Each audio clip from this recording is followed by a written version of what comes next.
Have you ever met one of those people who just can't be stopped? It's like they're unstoppable. Yeah, I have. Me too. What's their mystique? Nothing stops these people.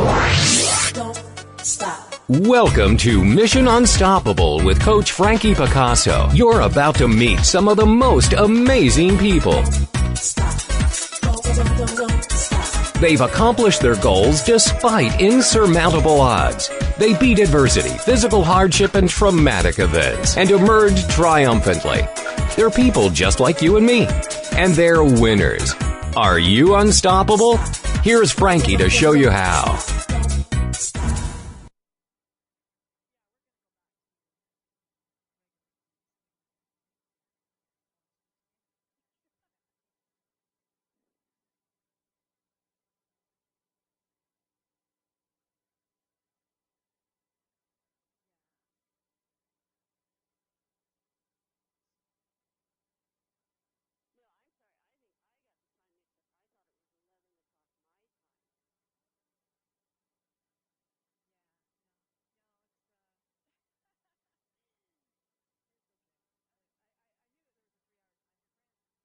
Have you ever met one of those people who just can't be stopped? It's like they're unstoppable. Yeah, I have. Me too. What's their mystique? Nothing stops these people. Don't stop. Welcome to Mission Unstoppable with Coach Frankie Picasso. You're about to meet some of the most amazing people. Stop. Don't stop. They've accomplished their goals despite insurmountable odds. They beat adversity, physical hardship, and traumatic events, and emerged triumphantly. They're people just like you and me, and they're winners. Are you unstoppable? Here's Frankie to show you how. And hello there, and welcome to Mission Unstoppable Radio. It's another great show coming up, and I'm so glad that you were able to join us. Today, we are going on another mission, of course, with one of the most unique, independent, creative, stubborn, and toughest women I think I've ever met. Dr. Yvonne Wakefield. She is an artist and the author of Babe in the Woods, Building a Life One Log at a Time, as well as Suitcase Filled with Nails, Lessons Learned from Teaching Art in Kuwait. Let's meet her and hear her story directly from her. Hello, Yvonne, and welcome. Good morning. How are you? I'm doing great. Thank you. Wow, I have to say, I wanted to say tough as nails, not suitcase filled with nails. And I had to wait till the very end of that book to find out what that meant. But let's talk about Babe in the Woods, because that really intrigued me. You, unfortunately, had lost both your parents at a very young age, and you were striking out on your own, and where did this log cabin idea I'm going to go live in the woods by myself and build a log cabin, where did that come from? Well, it happened the night actually that my mother had died, and I was laying in this basement of a relative's and thought, oh, where am I going to be tomorrow? How am I going to live? Where am I going to go? And the future was just not there, and so I promised myself if I could make it until I was 18, at that point it was 21, but the laws changed, I knew I'd receive a small inheritance, and I would use that to, at that time my vision was to buy a van, a case of cold duck. I don't think I'd ever had cold duck, which is like the champagne, and get a cat and go in the woods and build a house and write poetry. So I kind of hung on to that vision during 4 very tumultuous years, and the day I turned 18, I met with all the legal people in my life and signed some papers and took off for Oregon. I had never been to Oregon before. You were living in California at the time. Actually, I was in Minnesota. My father died when we were in California, so my mother moved us to Minnesota. So I drove from Minnesota. So you had a sibling, you had a brother and a sister, younger than you, and were you guys all separated then when your mom died? Yes, we were. We lived together for a while, and then we were all separated and put in different places in different parts of the state. And, it's interesting because the young girl that took off, I mean, you had a best friend that you kind of hung out with. You stayed with her at her place. She had a trailer, right? And her mom was gone a lot of the times. So you and your girlfriend, you got into lots of, I don't want to say trouble because it wasn't trouble. Teenage stuff. And I would imagine because you're a year older than me. I was 17 and you were 18 in 74. And I go, yeah, would I have done that? You like to be by yourself. You enjoyed that, I guess. Did you? Yeah, I did. And that's the only reason I could have been up at the cabin, because I had to enjoy spending time by myself. And I think it's, part of the artist, the writer in me, because you spend so much time by yourself, so you just take it wherever you go. That's true. That's true. I'm an artist and an author, and I live in a log cabin. But I don't live by myself. I don't know if I could have done what you did. It's very interesting. But I do love the whole idea of it. You were a Girl Guide. You learned how to, survive out in the wilderness, because that's exactly what you did. You went out there with a tent. A pup tent, I think. Yes, and that's one thing where the Girl Scouts, came into my life. I was a Girl Scout for many years until actually I quit after my mother died, and that's how I learned my first solo wilderness experience. My family camped, but it was always, with the Coleman stove and the big tent. But it was the Girl Scouts that prepared me for the wilderness challenges. So you went out to a town called John Day. Yes. Maybe how many people lived in that town?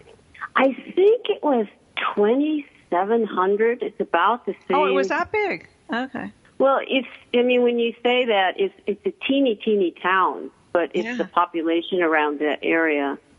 Yeah. I was thinking it'd be more like 400 or something. No, and the town is basically one main street. Yeah. So you went out to this town, you're 18 years old, and you decide to settle in John Day. And you've been to John Day before? No, I hadn't. I just got in my car and started to drive to Oregon looking for property and went to all these other places. And the realtors sent me back to John Day because I said I was looking for virgin timber and a creek. And they said all that had been logged up a long time ago, but go check out John Day. So I went back and thought the name was funny. And the very next day, met a realtor who took me up and found this property, which I still own today. I was actually just up there last week. And how's it looking? Well, miraculously, last year, I went up to edit this manuscript, Babe in the Woods, and I took it up there, and I was about 50 miles from the town. I saw this huge plume of smoke, and I thought, well, that's strange. Well, by the time I got to John Day, it was like Armageddon. The streets were choked with fire, with smoke. There were fire sirens all over. So I went to the police station. They said, yeah, there's this huge fire, forest fire. Yeah. So I went up to my cabin, and on the drive there, the radio quit because the power lines burned. Well, and then I turned the bend to drive up to my cabin, and the air was just like, well, there's no fire. I'm safe. So as soon as I got up to the cabin, huge chunks of fiery moss started to fall down. And the air turned red, and I was under one of the thermals from the forest fire that was over the next ridge. So I just opened up the cabin, and I left, and didn't think I'd see it again. So anyway, I spent the next 3 weeks hanging out in the fire camp with my 2 little therapy dogs. So firefighters could pet them when they come off shift. So we became friends, and they were actually up on my place. They knew about it, and I told them the story how it was my home. I built when I was 18, so I think they gave it extra protection. They pulled those lines. Yeah. They put 3 pumps from the creek on it to saturate it, and it survived. It was a miracle. It survived. The fire came right to the property line.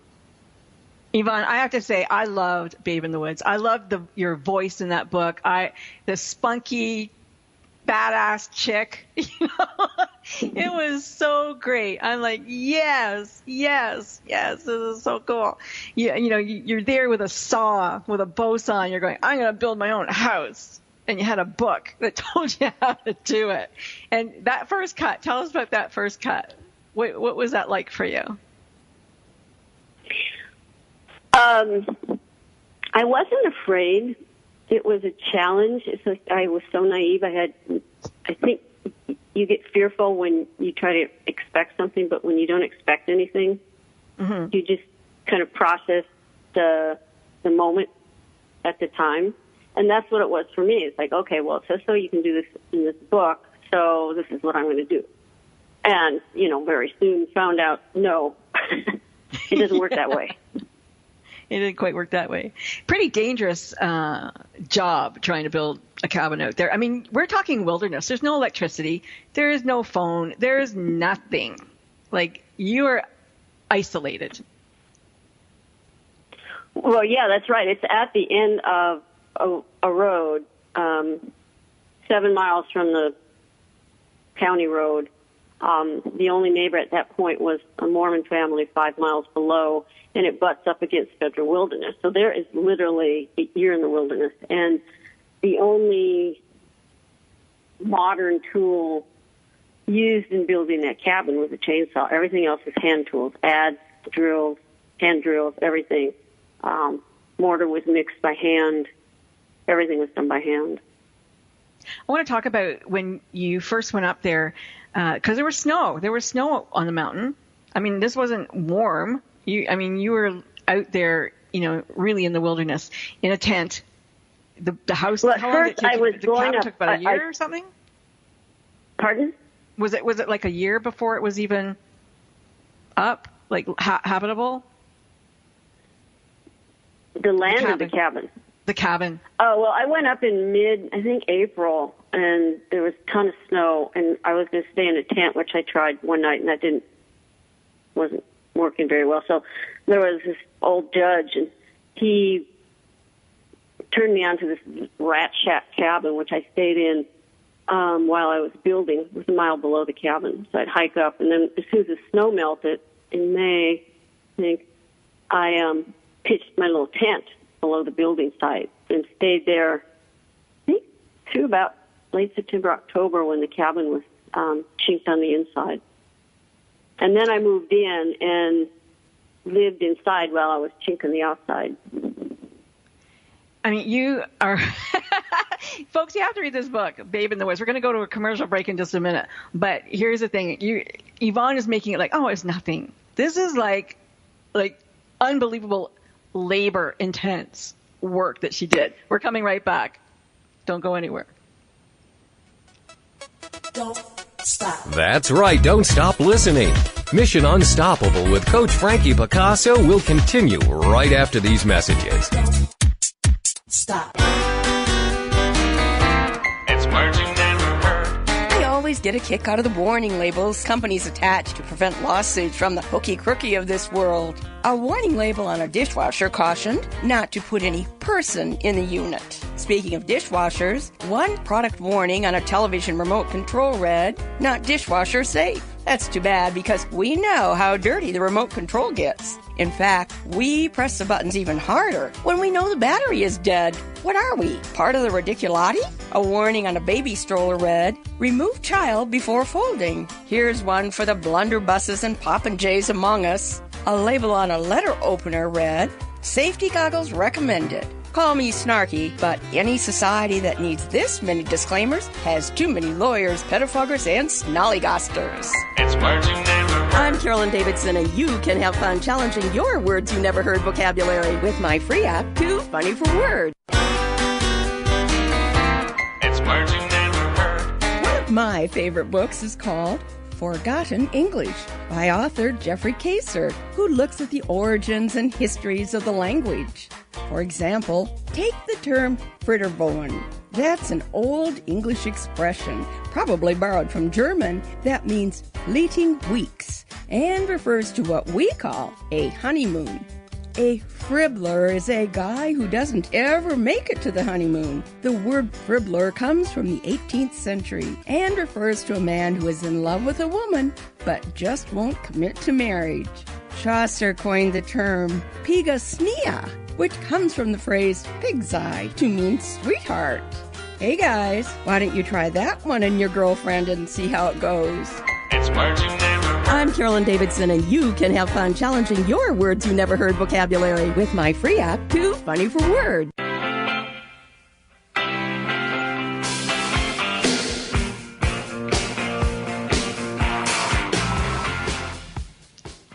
And we're back back with Mission Unstoppable. I am your host, Frankie Picasso. I'm talking to Dr. Yvonne Wakefield, artist, author of Babe in the Woods, Building a Life One Log at a Time.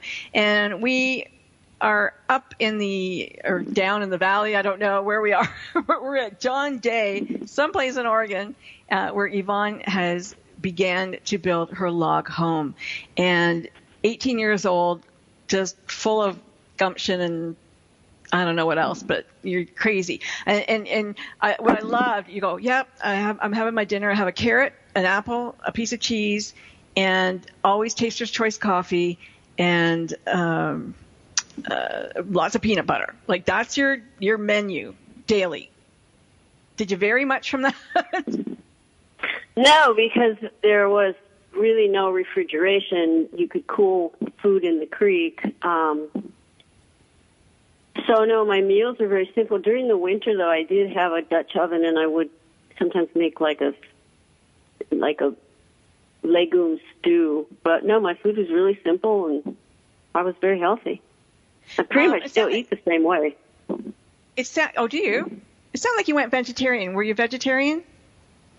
Well, and this is where in the second book, I wasn't vegetarian. I called it borderline vegetarian.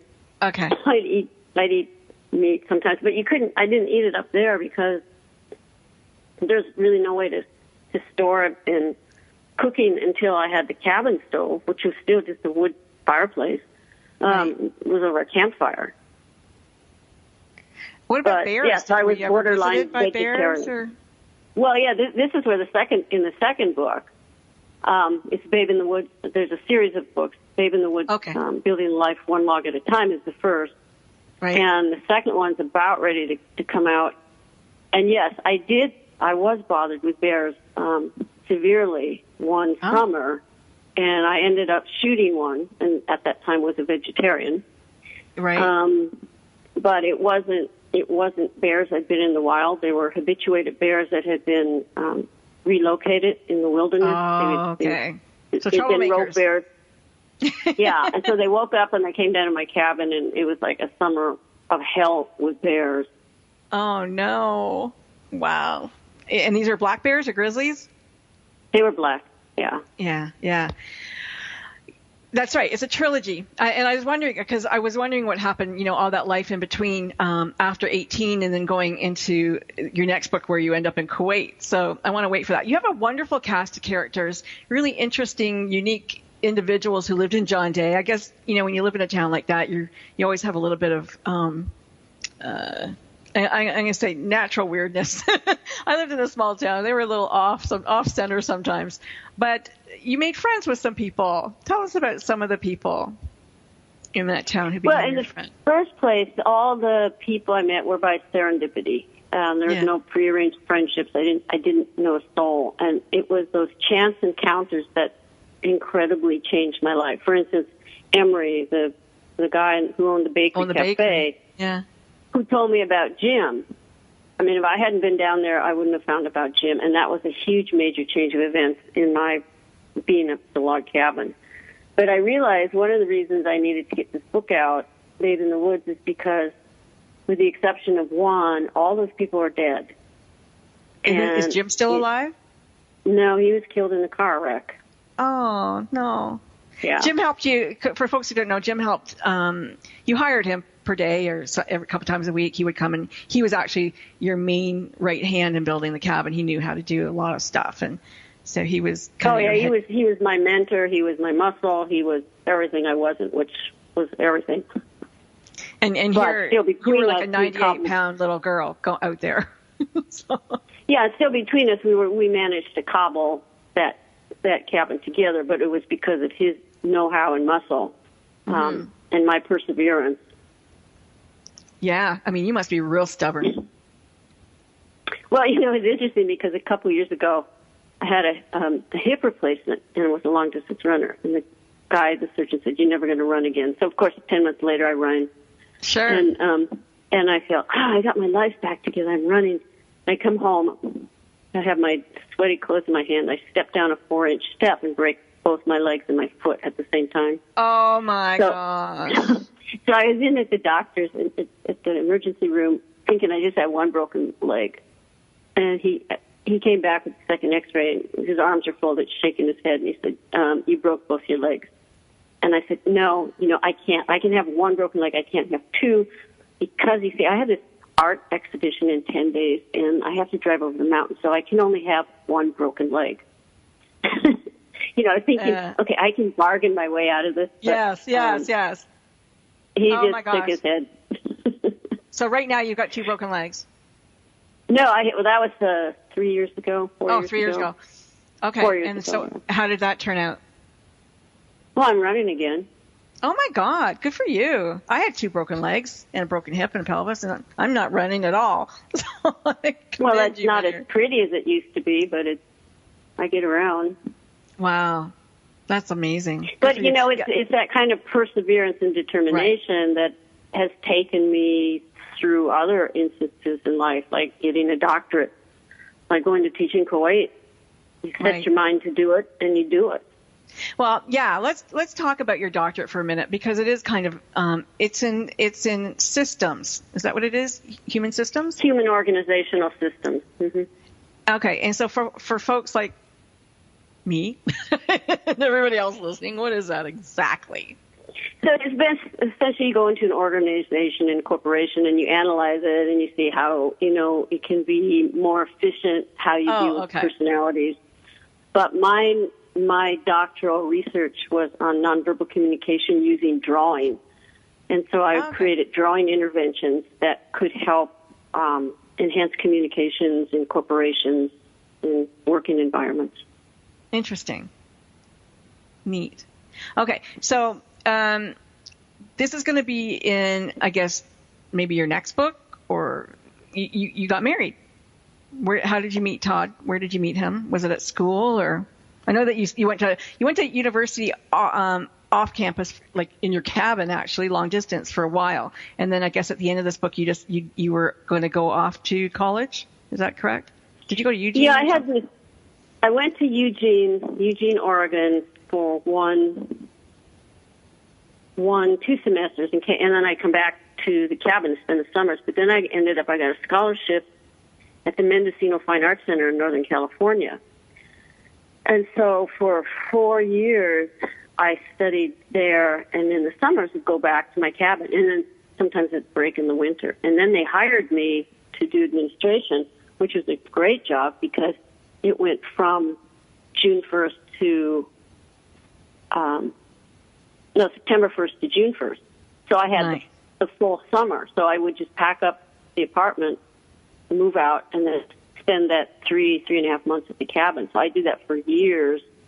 And then when I, got hired for jobs, then I moved to Port Townsend, Washington, and had a gallery, and then would only go there for, a week or two at a time, but do it 3 or 4 times a year, as opposed to having this huge solid chunk of time. And then that's where I met my husband.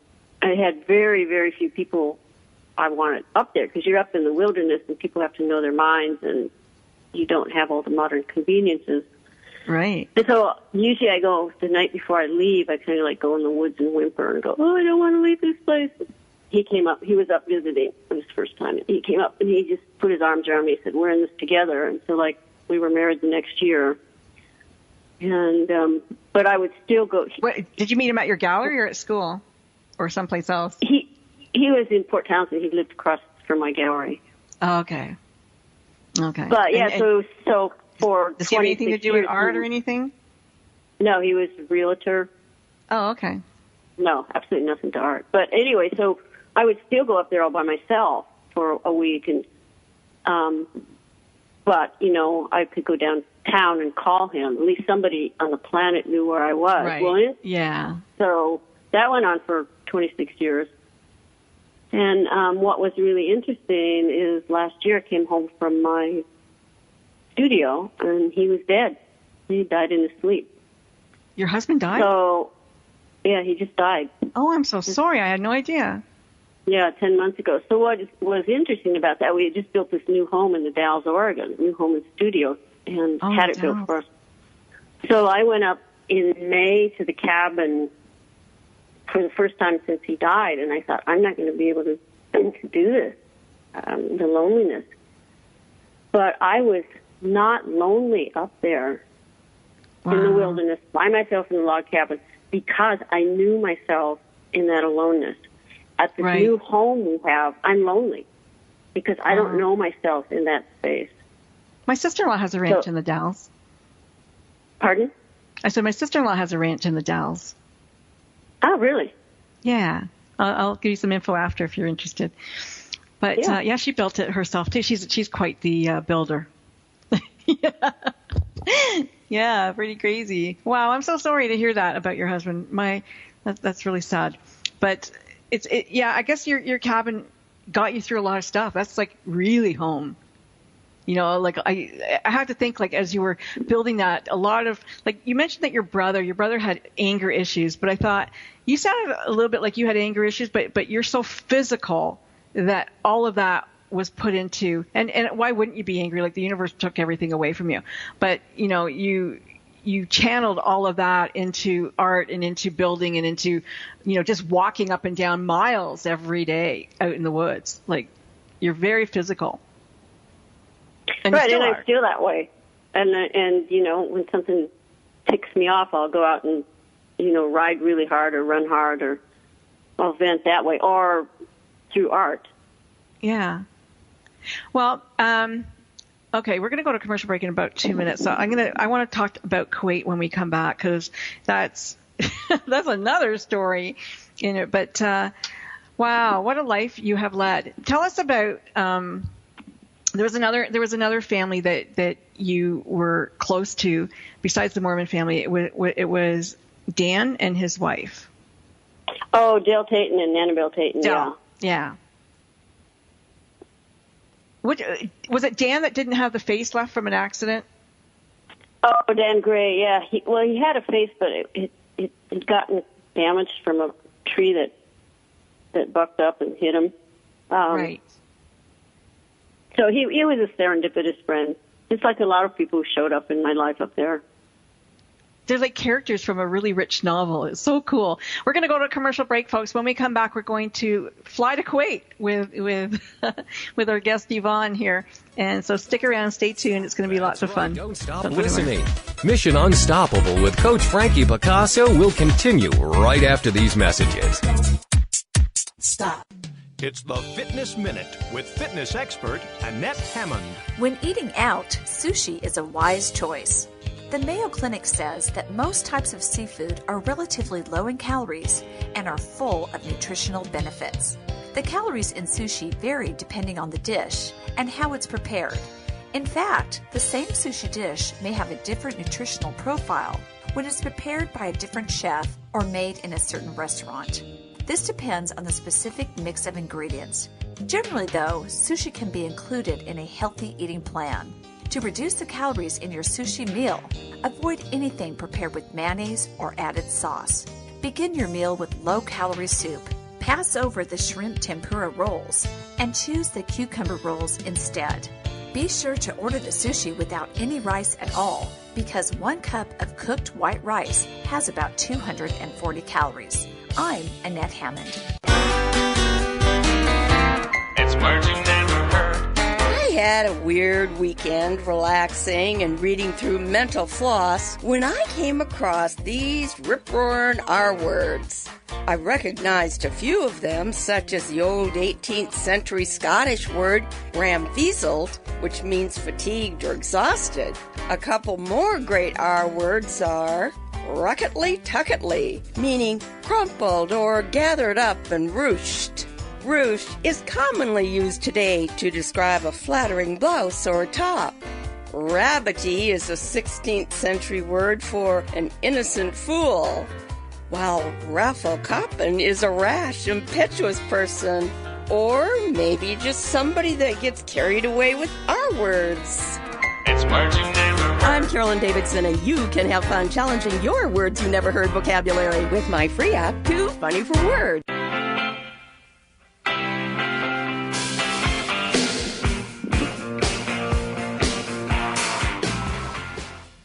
Okay, pump it up. Yeah.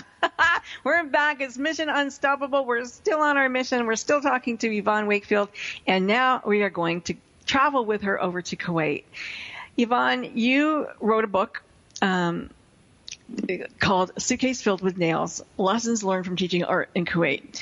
And it wasn't until the very end of that book I understood the title of that book. So I'm not going to give it away quite yet. But you took a teaching position. You know, you were married. It's a long distance. You know, now you're in a long distance relationship and you decide to go to Kuwait. Tell us about, you know, you stepped off that plane. Well, maybe even before that. Why Kuwait? What made you want to go there? Well, I was happily ensconced as an art specialist for a school district on the Olympic Peninsula in Washington State. I had tenure, I had health insurance, life was great. Loved my house, loved my work, loved my husband, but I had a PhD that wasn't being actualized in that system. So I'd been shortlisted as a professor at a lot of universities in the States, and on a fluke applied for this position I saw in an academic journal for an artist with an extensive background, exhibition background, in a PhD. So I applied, and ironically, the day that Kuwait University said, we've accepted you, was the day I had to renew my contract with the school district. Oh. So it was for 2 years, and I said, well, you know, I'll go just try it out for 1 year, and I can always come back. Well, it ended up being 6 years. But at that point, it was 2003 when I was accepted. It was like right after Iraqi freedom. Okay, so George Bush Sr. was the president or junior? I'm Canadian, so you have to forgive me. I think it was junior. Okay. He was junior then. He was junior. But so I tried to do research on Kuwait, and the only book I could find in the library had statistics about oil production. The only thing I found online at that point was there was a health club on the beach there. That was the only information I had. And then I had very little information from Kuwait University except that somebody would be there at the airport to pick me up when I landed. Well, when I landed at that point, it was before the major renovation of the airport, and all the signs were Arabic. And it was a culture shock because I had never been in the Middle East. I'd never seen people in the traditional dress, and because the Middle East had been personified as, you know, terrorists, right. You know, instinctually you kind of recoil and think, oh, is that a terrorist behind that Distasha? Right. So that was my first impression of landing, which, you know, most everybody gets when they travel to a different country. Is that what airport? What's the geography that is like, though? Was it desert? Is it desert, or is there greenery, or? Well, it's the only place on in the world that doesn't have any fresh water. Really? Any fresh? Yes. There's no fresh water. Everything's desalinated. Oh, wow. There's no ponds. It's a desert. You know, and you think it's wedged between Saudi Arabia, and Iraq. It's a teeny, teeny little desert place. So anything that's green has its own sprinkler system. So there are a lot of date palms, but they all have their own little system. And you don't find that vegetation in the desert. You find it close to the city and some probably date palm groves. So you got off the plane and you're looking for, you know, somebody from the university to pick you up. And your first experience with Kuwaitis was? Yes, and so I get off the plane and I don't understand any Arabic and I don't know where I am and I don't know what I should do. So I kind of get punted around and I decided I'm leaving. I'm getting out of here right now. So there were some fast food places like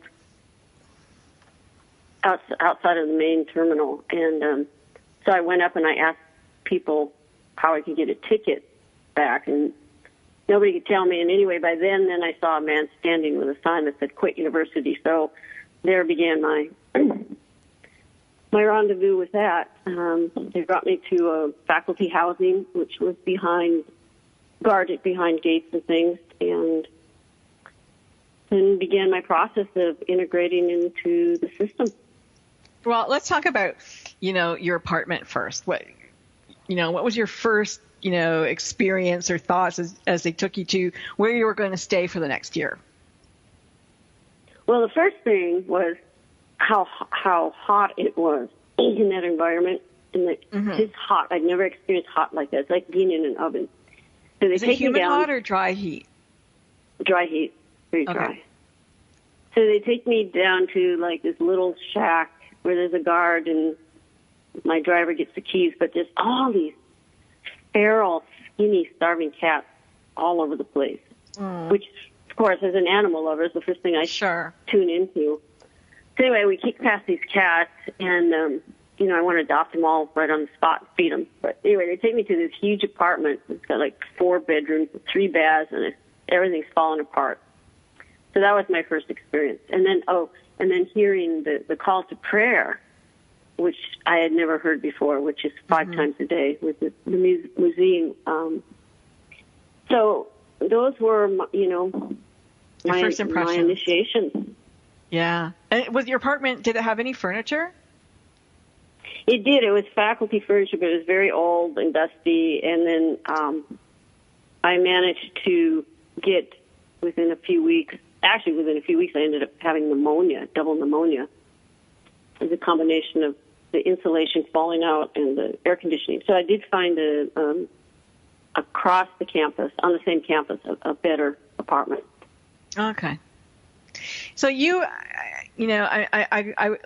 I'm stumbling here because I was reading that book and I'm just like, oh my gosh, like I would have laughed so many times. I couldn't believe how horrible people were to you, especially Americans. And you tried to make friends with the other art teacher who was there, and I don't know if she was British or English or American speaking, but she was English speaking for sure. And these people didn't want anything to do with you, and it just seemed like you had so many people trying to attack your person in so many different ways. And you stayed, and I'm like, why would she go back? And then you went back for another year. Why would she go back again? And it was crazy because, you talk about, is it WASA that you have? Is that when you have like all that clout? Yeah. So, if you got the WASA, then, everything's really good and everybody's your friend and you can get all kinds of stuff done. But the fact that you go to a country and they take away your passport, they take away your freedom, and you don't get to leave until somebody says you get to leave. That's the first time I didn't leave. I wanted to leave mid-year because it was just so awful. Not the students, the system. No. And I couldn't because they had my passport. And they wouldn't give it back. So then I, as I say in the book, they wanted to renew my contract that same year, and I declined. And I told them why. The administrators came together, and so they listened to me, and they said, "Well, we'll make sure you're not hassled, and because we really want you here." And so I came back that next year, and then I came back 5 more. So I stayed a combination of 6, and I went really because of the students. I mean, I would be in my apartment having to go to work, and I go, "Oh, I don't want to be in this apartment. I don't want to have to drive across Kuwait to the other university where I was teaching. I don't have to deal with these administrators or the politics." But once I get in the classroom, I go, wow, there's no other job on the planet like this. Really? I mean, you a lot of it was you really taught spoiled rich girls. I did. A lot of them came from very wealthy families. There were, towards the end, there were some that were coming in from further out in the desert that weren't wealthy, from smaller tribes. But yeah, a lot of these, people will say, "Oh, the women are so oppressed over there." Well, I can't agree, because these women, many of them have more entitlements than you and I will ever know in our lives. It's cradle to the grave welfare, and they've got their medical, their education's paid for. They're actually paid to go to school. If they get into a doctoral program in the United States, the government funds them and their family to come over. I mean, that's kind of unheard of here. But, they're dealing with the But they would never, I can't imagine them making it here. I mean, some of the girls that you talk about, they don't like their grade and they make you change the grade. And you go, no, because you didn't do the work. And they're like, yeah, but I want an A. And if you don't give me an A, then I'm going to go to the president of the college or whatever, and I'm going to get one anyway. And no matter what you do or say, they're going to get their way, and they're going to get their A. But that would never happen in the States. Doesn't matter how much clout you have. So that's a culture shock, as a teacher. It's like, what are you teaching them if they can just get whatever they want anyway?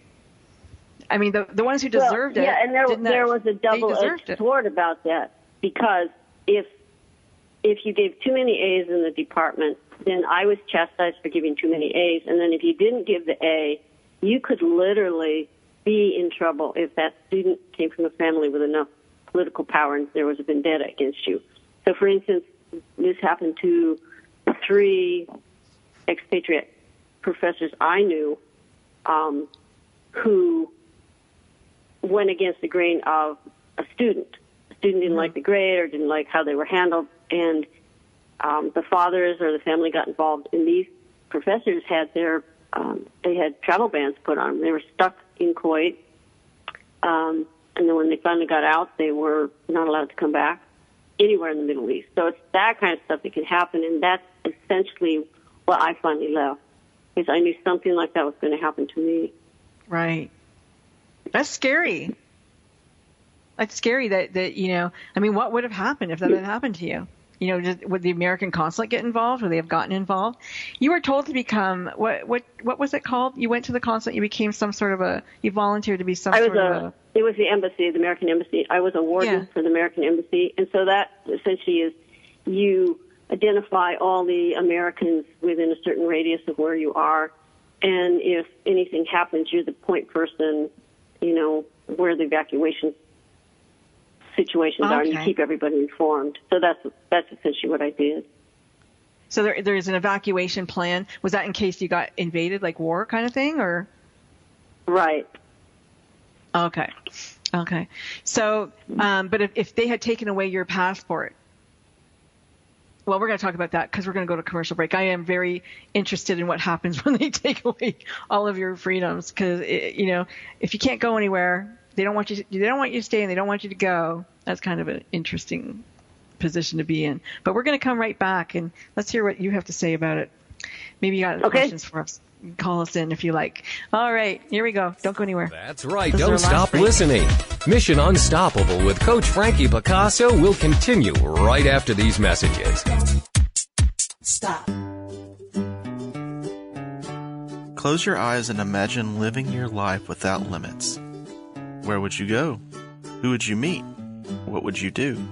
During an Uncover Your Hidden Genius session, you will discover what's keeping you from living your life with purpose, passion, and fulfillment of your potential. You'll get a clear vision of the steps you need to take to uncover your hidden genius so that you can live a life without limits.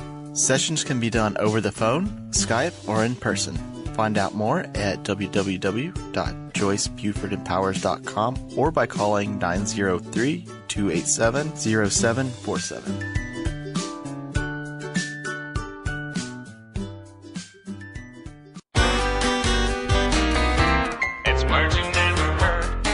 Like me, when you've finished dining at a restaurant, you hate waiting for the check to arrive so you can pay and get on with your day. I admit my rocket, as my kids call it, starts going off, and my husband always wants one more cup of coffee, and I'm ready to go, wiki, let's go. It's not that I'm tense. I'm just terribly alert. My husband always has a cup of coffee in his hand, so much so he is wearing out the handles of our coffee mugs. But then again, he's not as bad as the French writer Voltaire, who drank 70 cups of coffee a day. I can't drink coffee before going to bed because I get too wadgety.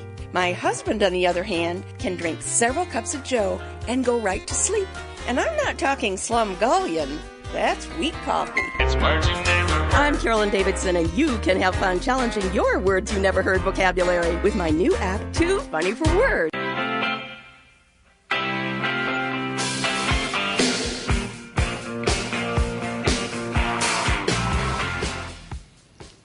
And we're back. We're talking to Dr. Yvonne Wakefield, and we're now in Kuwait with her, where she went and got a position teaching women art.